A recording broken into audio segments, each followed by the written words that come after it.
This video is the installation demonstration and should not take the place of the installation instructions for this product. Always consult the installation instructions before installing Vapor Shield products. Before beginning, make sure all sheathing materials are clean, free of dust, and trim flush with framing members at rough openings, and that all required materials are on site. Today we're going to be installing the new BlockFlashing material from Vapor Shield. It's a non-permeable flashing material that is very suitable for steel studs and Den's glass type applications. Derek's going to install it for us now. Okay, I'm starting here with my first sill piece.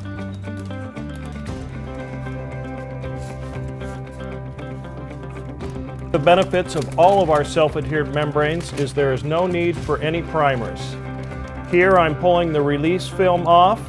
In this application, I have my apron piece on so I can fully remove the release film.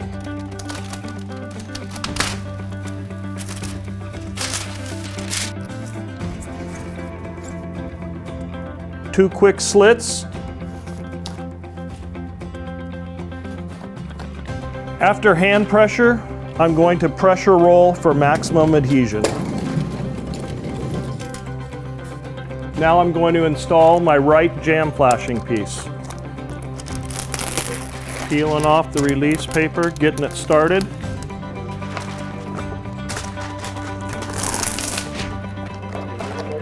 It comes an 11 3/4 inch roll. 2 3/4 extends into the rough opening, leaving 9 inches onto the field.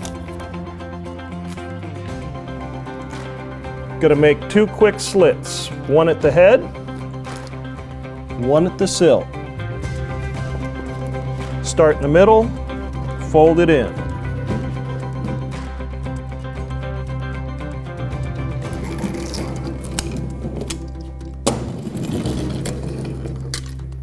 What I like about the BlockFlashing SA is how easy it is to use and install. Peel and stick it on. Now we're going to install the left jam flashing piece. 2 3/4 into the rough opening, 9 inches out into the field.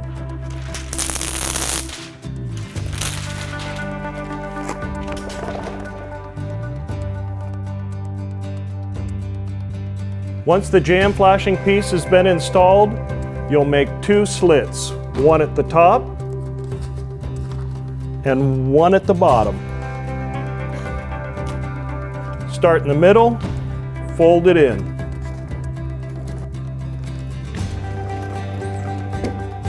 Last step is our head flashing piece. Again, I'm going to peel the release paper off.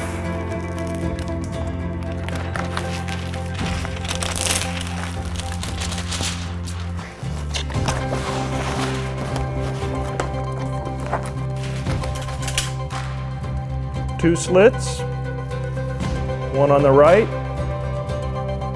one on the left. Best practice, pressure roll for maximum adhesion.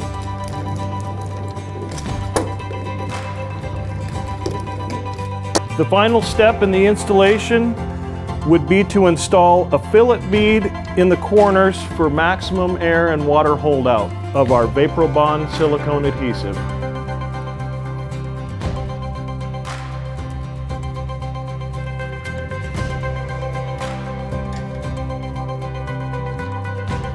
And that's a wrap.